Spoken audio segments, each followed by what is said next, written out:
Citoyens, citoyennes, bonjour. Nous sommes aujourd'hui le mardi 18 avril 2023. J'espère que la nuit du destin s'est bien passée pour tout le monde. Je voudrais commencer par remercier tous ceux qui se soucient de nos conditions de travail et qui nous ont fait des dons cette semaine. Notamment un anonyme qui nous a offert le split à cause de la chaleur que nous subissons pendant nos directs. Comme c'est hier, le split a été livré, on n'a pas encore eu le temps de l'installer. Donc aujourd'hui, je vais transpirer un peu encore. Et puis merci aussi à tous les autres donateurs. Donc, nous allons commencer par l'affaire des data. Ce qu'il faut dire à propos de cette affaire, c'est qu'il y a d'abord la responsabilité de Orange. Au cas où vous ne le sauriez pas, il fut un temps où c'était Côte d'Ivoire Télécom qui avait le monopole de la téléphonie en Côte d'Ivoire. Et puis après, quand les autres sociétés sont arrivées, et quand Côte d'Ivoire Télécom avait ce monopole, dans le capital, il y avait France Télécom qui avait 51%. Voilà. Ils n'ont pas précisé la part de l'État de Côte d'Ivoire, mais ça devait être autour de 40.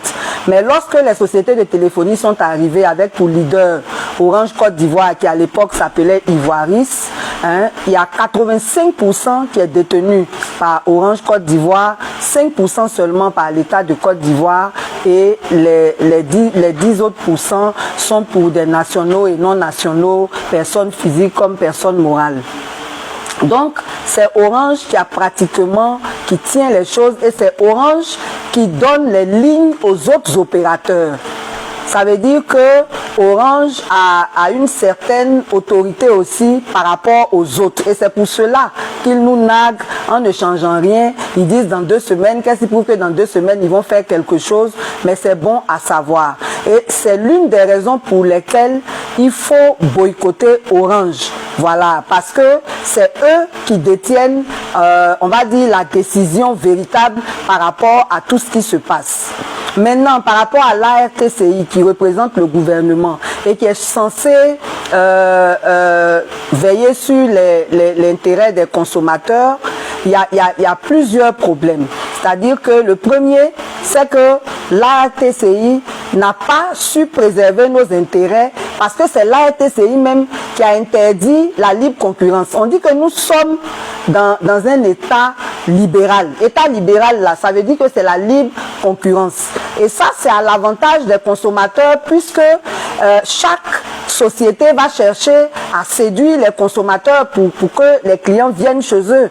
Et là, il se trouve que depuis un certain temps, la RTCI a pris la décision de plafonner les bonus à 100%, ce qui n'est pas normal et ce qui est en notre défaveur. C'est pour cela que vous avez pu constater qu'avant ce problème des data là, tout le monde faisait les bonus de 100% sans plus, alors qu'avant, on avait eu les 200%, les 300%, les 400% selon les sociétés de téléphonie. Donc, la RTCI travaille contre nos intérêts. Et si la RTCI travaille contre nos intérêts, c'est le gouvernement qui travaille contre nos intérêts. La deuxième chose, c'est qu'avant cette affaire de data, avant qu'en janvier, la RTCI ne prenne la décision d'imposer aux opérateurs de facturer le méga à 0,8 francs, Move était déjà à 0,4. C'est grave que ce soit l'État lui-même qui incite les sociétés à faire cher. Parce que justement, comme leur part n'est pas beaucoup, cette fois-ci, je vous ai dit que Orange a 85%, l'État a 5%. Donc, plus on nous facture cher, plus eux ils gagnent et plus l'État aussi gagne. Voilà pourquoi on nous sacrifie et puis on prend la décision contre même ces attributions, on prend la décision de rendre la consommation chère. Donc par rapport à ces deux facteurs-là, c'est Orange principalement que nous devons boycotter. Donc moi j'encourage tous les Ivoiriens, tous les internautes à vraiment prendre leurs dispositions pour boycotter Orange, parce que c'est quand Orange sera acculé qu'on aura une solution. Voilà. Maintenant, avant de terminer sur ce chapitre, j'aimerais préciser que les gérants de cabine ont aussi beaucoup de problèmes. Sur 5 000 francs, ils ont seulement 200 francs. Alors que c'est eux qui font en sorte que les affaires marchent pour ces sociétés-là, puis c'est eux qui vendent les unités pour eux. Donc, il y a lieu aussi d'interpeller les sociétés de téléphonie sur cette question-là. Il faut que la marge bénéficiaire des gérants de cabine augmente. Parce que nous sommes dans un contexte de cherté de la vie généralisée. Tout le monde est asphyxié et donc il faut lutter aussi pour que les gérants de cabine puissent continuer leurs activités en gagnant un peu plus. Voilà, donc félicitations à tous ceux qui sont engagés dans cette lutte. Nous encourageons tous les Ivoiriens à s'engager davantage parce que si nous sommes solidaires, la victoire nous sera bénéfique à nous tous. Voilà. Donc, il y a un autre point que je voudrais vous relever, ça s'appelle la portabilité. Voilà, c'est la possibilité pour chacun de basculer sur un autre réseau tout en gardant son numéro. Voilà, vous allez par exemple dans une agence Move, vous dites j'ai le 07 48 03 53 03, mais je voudrais basculer sur votre réseau avec ce numéro, c'est possible. Voilà, pour ceux qui ne veulent pas perdre leur numéro. Voilà. Donc, ça c'est le premier sujet qu'on voulait aborder et on espère vraiment que chacun va s'engager à fond parce que, je le répète, c'est quand Orange sera acculé que nous aurons des résultats. Le deuxième sujet que nous voulons aborder aujourd'hui concerne encore les prisons. Lors du Conseil des ministres du 5 avril, il y a des décisions qui ont été prises et le ministre de la Justice a décidé de spécialiser les prisons, de prendre certaines mesures. Et lui-même, la même semaine, il a fait une sortie dans la presse pour dénoncer le fait que les gens soient en détention préventive sans être jugés. Et lors de mon dernier direct, je vous ai expliqué ce que c'est que la détention préventive. Et lui-même, il a dit qu'il y avait 677 dossiers qui étaient en attente et il y avait 400 qui étaient prescrits. Ça dit que parmi les 677 dossiers, il y a 400 qui ne devraient même plus être en prison. Mais on n'a pas constaté de libération concernant ce chapitre-là par la suite. La semaine passée, il y a des prisonniers politiques qui ont été libérés, précisément ceux qui sont dans l'affaire de Ndotré, mais on n'a pas constaté d'autres libérations. Alors que si le ministre lui-même confirme qu'il y a des personnes en détention préventive qui sont abusivement détenues, la moindre des choses serait que les dispositions soient prises pour que ces personnes-là soient libérées rapidement. On n'a pas constaté ça. J'en profite pour faire un clin d'œil à Bleu Axel Boris. Je vous avais déjà parlé de son cas. Il est en prison depuis 9 ans. Il est entré à 21 ans et après demain, le 19 avril, il va fêter ses 30 ans en prison. Il n'a jamais été jugé. Et ils sont nombreux comme ça. Ils sont nombreux comme ça. Donc nous voulons inviter le ministre de la Justice à prendre les dispositions pour accélérer la libération de tous ceux qui sont détenus abusivement. Nous avons même adressé la semaine passée un courrier à monsieur le ministre pour pouvoir échanger avec lui sur plusieurs choses, notamment les évacuations sanitaires.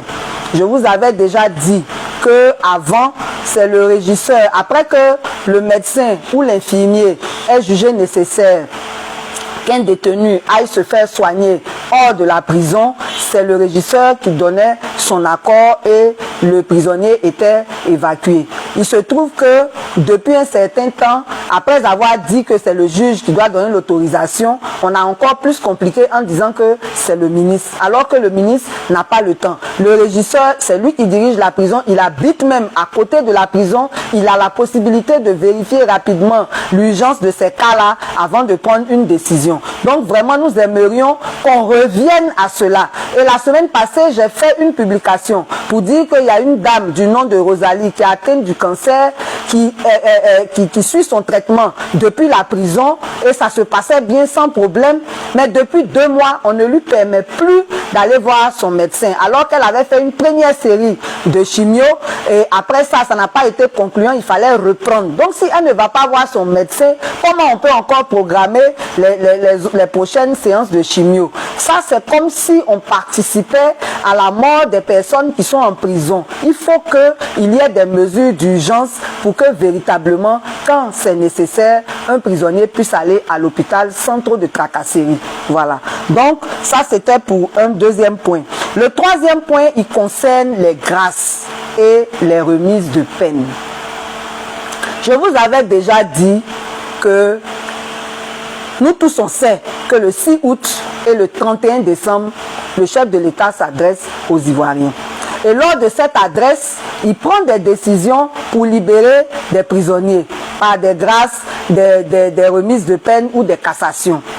Cette année, en 2022, le 31 décembre, il a dit qu'il y allait avoir 2000 graciés et 6000 remises de peine. On ne sait pas sur quelle base ces chiffres-là sont donnés, mais toutes les fois que ces chiffres-là sont annoncés, dans les faits, ce n'est pas ce nombre-là qui est effectivement libéré. Ça, c'est le premier problème. Le second problème, c'est la lenteur avec laquelle cette décision s'exécute. Et c'est pour cela qu'on avait dit, étant donné que nous savons que ces discours-là sont classiques et qu'ils sont sûrs d'avance, ce serait bien qu'avant que le chef de l'État ne fasse ces discours-là, les gens fassent déjà le point des personnes qui sont concernées par la mesure. Comme ça, quand il s'exprime, il ne donne plus de chiffres bateaux, il donne des chiffres précis. Et dès qu'il finit de parler, le lendemain ou le surlendemain, on commence à faire les libérations. Mais ce n'est pas ce qui se passe. Aujourd'hui même où je vous parle, là, les grâces ne sont même pas encore finies. Le décret des remises de peine est sorti depuis 2 mois, mais ce n'est pas encore appliqué. Il y a une dame, par exemple, qui s'appelle Maman Amessan, qui a été condamnée à 10 ans. Elle a déjà fait 8 ans. Si la remise de peine était appliquée rapidement, parce qu'il lui reste 2 ans alors que la remise de peine est de 3 ans, elle serait déjà sortie en février là. Elle a perdu sa maman. On a enterré sa maman en avril là. Elle n'était pas là. Simplement parce que la remise de peine a pris trop de temps. Donc, on ne comprend pas, franchement. Là, on se rapproche du mois d'août où il va venir encore annoncer d'autres choses. Et ce qu'il a annoncé en décembre, là, ce n'est pas encore fait. On ne sait pas si le président lui-même est informé. Parce que lui, il a pris son décret, il se dit que c'est fait. Mais ce n'est pas le cas. Ce n'est pas le cas. Et ce n'est pas normal. On ne peut pas prendre une décision le 31 décembre, on s'achemine vers le 30 avril, et puis ce n'est pas encore exécuté. Et dans ça là même, il y a certains qui auraient pu en bénéficier, qui sont obligés même de faire leur fin de peine avant de sortir. Donc vraiment, Monsieur le Président de la République, Monsieur le Ministre de la Justice, au cas où vous n'êtes pas informé, remise de peine là, on n'a même pas encore libéré un. Grâce là même là, c'est même pas encore fini même, pour dire qu'on va commencer remise de peine. Et ça là, c'est pas normal. Il faut prendre des dispositions pour qu'à l'avenir, les choses se passent de façon plus rapide. Maintenant, on nous a signalé le cas d'un greffier. Aujourd'hui, je ne vais pas dire son nom, mais il est au premier cabinet. On nous a dit que le juge du premier cabinet est quelqu'un de bien, de très humain, qui prend rapidement ses décisions. Mais il y a un greffier là-bas là, qui rançonne les gens avant d'appliquer les décisions du juge. Est-ce que le juge est informé? Est-ce que c'est comment? Je ne sais pas. Mais si les choses ne changent pas là, nous serons obligés de dire son nom. Il se connaît. Il rançonne les parents des prisonniers avant d'exécuter la décision du juge. Donc on tenait à porter ça à la connaissance de l'opinion, particulièrement du juge du premier cabinet, pour que cette situation soit réglée afin que les dossiers dont les délibérations ont déjà été faites soient exécutés sans qu'il n'y ait de chantage ni de corruption. Voilà. Donc, voilà un peu pour ce chapitre de la justice. Nous allons maintenant parler encore une fois des élections. Dans 4 mois, nous aurons les élections locales. Et quand on regarde le climat politique, c'est comme s'il n'y aura rien. Les gens vont attendre à 1 mois des élections pour venir poser les vrais problèmes. Et c'est pour ça que nous en parlons dès maintenant. Parce qu'en Côte d'Ivoire, c'est les élections qui nous envoient la guerre. Donc quand les élections arrivent, compte tenu des expériences passées, si vraiment les politiques sont responsables, il y a des décisions à prendre maintenant. Il ne faut pas attendre qu'on arrive en septembre pour poser les problèmes. À moins qu'on ne veuille pas que les problèmes se règlent, ce qui ne serait pas normal. Donc nous, comme on se soucie du bien-être du peuple, comme on se soucie de la paix, on va encore revenir sur ce qui devait être fait avant que ces élections-là n'aient lieu. Et on va encore une fois dénoncer tout ce qui ne va pas au niveau de la CEI, qui fait qu'elle n'est pas suffisamment crédible pour nous garantir des élections justes et transparentes. On avait déjà parlé du cadre institutionnel. La composition même de la CEI, là, elle est problématique. La composition du Conseil constitutionnel est problématique. Il faut réformer ces deux institutions. Je ne vais pas revenir sur les détails de ce point parce que j'en ai déjà trop parlé. Mais en ce qui concerne le cadre juridique, le code électoral, là, il doit être révisé. Outre la question de l'âge minimum pour voter, il y a une question importante sur le vote obligatoire. Il serait bien que le vote soit rendu obligatoire parce que toutes les élections passées là, le taux d'abstention est autour en moyenne à 60%. Ce qui prouve que les Ivoiriens n'ont même plus confiance en nos élections. Donc il y a beaucoup même qui décident de ne même pas aller voter parce que le résultat est sûr d'avance. Donc il faut rendre le vote obligatoire. Pour rendre le vote obligatoire, il faut le faire par voie référendaire, c'est-à-dire organiser un référendum. Comme ça, quand c'est acquis, le vote devient obligatoire. Maintenant, tu peux aller voter et puis décider de mettre un bulletin nul. Ça, c'est ton droit. Mais il faut que tout le monde puisse voter. Ça, c'est le premier point. Le second point, il concerne les parrainages. Et puis par rapport au vote obligatoire, ce qu'on veut préciser, c'est que l'intérêt du vote obligatoire, c'est que ça légitime même l'élection, le pouvoir de ces élus-là. Parce que si nous sommes, je dis n'importe quoi, 100 Ivoiriens, et puis il y a seulement 2 qui s'en vont voter, on t'a élu, mais ce n'est pas la majorité réelle qui t'a élu. C'est pour ça qu'il faut rendre le vote obligatoire pour que véritablement la majorité puisse s'exprimer dans le choix des élus. Voilà. Maintenant, il y a le problème du parrainage. Le parrainage. Le principe du parrainage dans notre code électoral, c'est que une seule personne ne peut parrainer qu'un seul candidat. Et là, ça pose un problème parce que le vote étant secret, si une seule personne ne peut parrainer qu'un seul candidat, ça suppose que quand je parraine un candidat, c'est lui que je vais voter. Or, si j'ai parrainé plusieurs candidats, on ne sait pas qui je vais voter, donc ça maintient le secret de mon vote. Donc, il faudrait qu'on revoie ça. Parce que si ce n'est pas le cas, le vote ne sera plus secret. Parce que quand je parraine quelqu'un, ça suppose que c'est lui que je vote. Donc, il faut permettre qu'on parraine plusieurs candidats. Voilà.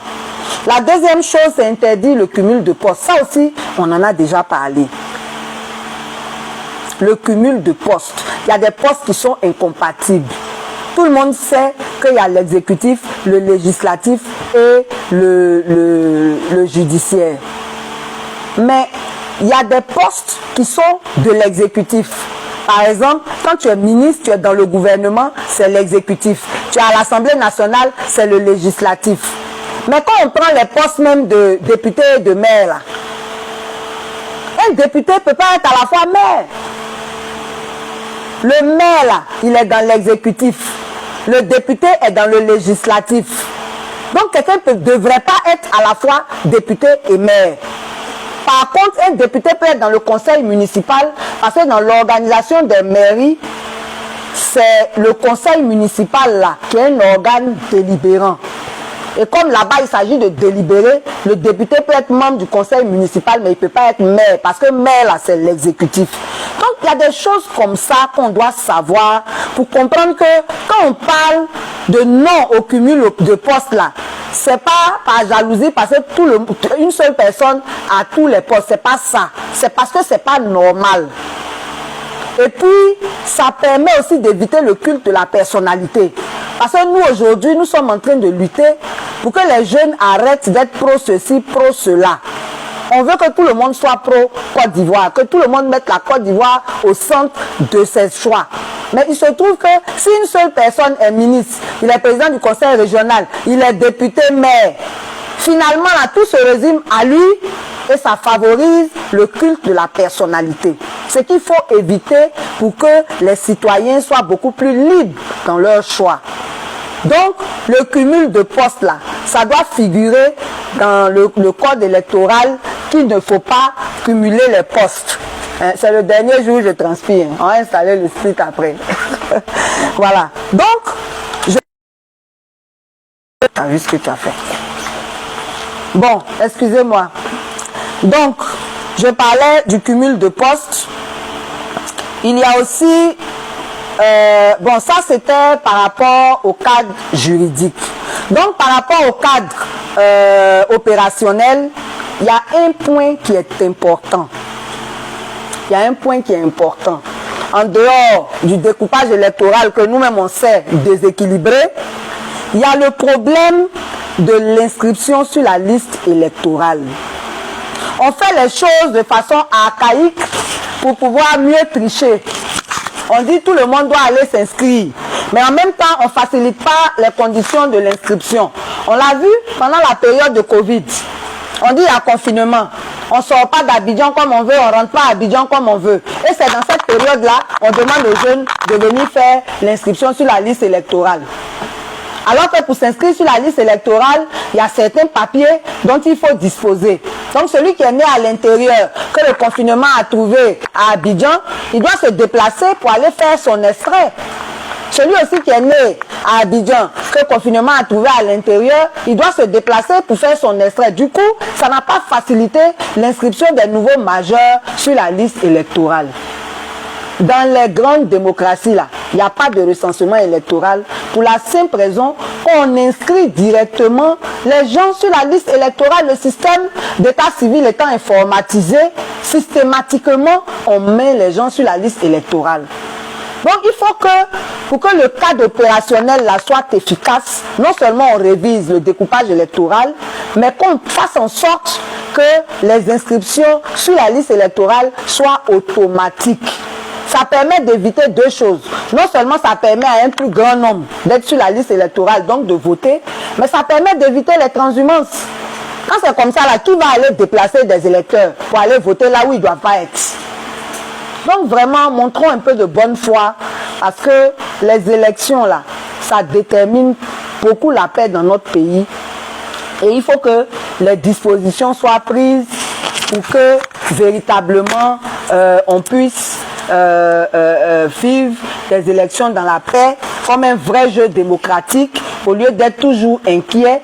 Et là, si cette fois-ci, en 2023, rien n'est fait pour préserver les citoyens, pour que les gens aillent voter sans problème, nous, on va accuser tous les politiques. Parce qu'il y a longtemps qu'on organise des élections, nous tous on sait les biais, les failles du système de l'organisation. Et si on ne fait rien pour corriger toutes ces choses, c'est qu'on est complice de la violence qu'il y a après. On est complice de toutes les défaillances qu'on va constater dans l'organisation de ces élections. Pour le cadre opérationnel, il y a un dernier point que j'allais oublier, c'est la diffusion publique des résultats. Au Sénégal, là, pendant qu'on est en train de voter, on a fini de voter, qu'on est en train de faire les dépouillements, au fur et à mesure, on donne les résultats directement à la télé. Ça permet d'éviter les histoires de falsification, comment on appelle ça même, les bulletins sur lesquels on met les résultats là. Ça permet de ne pas les falsifier. Parce que dans notre pays ici, bien que les représentants des candidats soient présents dans les bureaux de vote, il y a des candidats aussi qui n'arrivent pas à envoyer même des représentants partout. Du coup, il y a un problème de crédibilité des résultats qu'on peut résoudre par la diffusion publique des résultats. Voilà. Donc vraiment, la balle est dans votre camp, la balle est dans le camp du pouvoir en place, la balle est dans le camp de l'opposition pour insister pour que toutes ces défaillances-là soient corrigées afin que nous ayons enfin des élections justes et transparentes. Voilà. Donc, avant de terminer, nous allons parler d'un fait sur lequel nous allons mener une enquête. On va faire un reportage dessus. Dans les grandes écoles, là, on fatigue les gens depuis l'inscription. Déjà même tout le monde sait comment hein, les concours se passent en Côte d'Ivoire. Hein. Il y a beaucoup qui ont acheté leurs concours. Donc, cette affaire de corruption autour des concours là, c'est un fait sur lequel même on ne va pas s'attarder parce que c'est établi. Mais, une fois que les étudiants sont dans les grandes écoles là, ils sont soumis à des pressions financières incroyables. Depuis l'inscription, jusqu'au fêtes de fin d'année, en passant par les fascicules, tout ce qu'il faut pour l'année. Et il y a vraiment beaucoup d'abus. Comme on a dit, on va faire un reportage dessus. Mais ce qu'on voulait signaler actuellement là, c'est qu'à l'occasion des fêtes de fin d'année à l'ENS, l'école normale supérieure, où on forme les professeurs, il y a une note qui a été prise pour imposer à tous les étudiants de payer 18 000 francs pour les festivités de fin d'année. Nous tous, on est allés à l'école, on sait que à la fin de l'année, là, il y a une seule promotion qui est sortante. Pourquoi tout le monde est obligé de payer pour les festivités? C'est la promotion sortante, là. C'est elle qui fait sa fête. C'est elle qui est obligée de faire une organisation, se cotiser pour chaud. Et puis, normalement, même, ça se passe au niveau de la promotion. Ce n'est pas l'administration qui impose quelque chose à payer aux étudiants. Mais pour l'ENS, là, on dit toutes les promotions, première année, deuxième année, toutes filières et toutes disciplines confondues. Comme on a déjà pris assez de temps là, je ne vais pas prendre le temps de vous lire le truc, sinon il est là. On dit toutes filières, toutes disciplines confondues, toutes les années confondues là. Tout le monde va payer 18 000 francs pour la fête de fin d'année. Et dans les 18 000 francs là, il y a quoi? Il y a un polo. On connaît tous le prix d'un polo. Il y a un pagne. Et puis, il y a la restauration. Arrêtez un peu, on parle de cherté de la vie. Partout, tout est cher. Maintenant, vous allez venir encore escroquer les étudiants dans cette affaire-là. Non seulement c'est la promotion sortante qui devait se cotiser pour la fête, mais ce n'est pas à l'administration même d'imposer quelque chose, c'est les étudiants eux-mêmes qui mettent leur comité d'organisation sur pied et puis qui font leurs choses. Maintenant, là, vous imposez ça à tout le monde, là, c'est pourquoi. Donc, comme on a dit, ce n'est pas seulement l'ENS, à l'INFASO, partout, il y a ces abus-là. Mais on va faire un reportage dessus et on vous reviendra. Donc, pour terminer, nous allons vous dire que pour les adhésions, en tenant compte de la lutte contre Orange que nous sommes en train de faire, parce qu'on vous avait donné deux numéros, 0700 84 85 81 et le 07 04 06 85 86 pour les adhésions. En attendant que cette situation se résolve, le numéro que nous vous communiquons aujourd'hui, c'est le 01 50 84 45 01. Mais attendez à partir de demain pour commencer à appeler. Voilà. Merci à tous ceux qui nous font confiance. Vous êtes nombreux à appeler. Cela nous réconforte, cela nous rassure, cela nous encourage.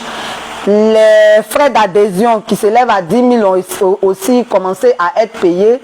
Ceux qui sont dans le groupe de nos adhérents savent à quel numéro il faut payer les 10 000. En tout cas, merci. Merci à ceux qui nous font confiance. Merci aussi à ceux qui nous font des dons. Nous voulons vous dire qu'on n'a pas encore tout réuni. Pour le matériel de communication, on a toujours besoin d'appui. Si vous nous approchez, on vous donnera la liste et vous allez choisir ce que vous pouvez prendre dedans. Donc, excellente semaine à tout le monde et soyons solidaires dans la lutte contre Orange. Je vous remercie.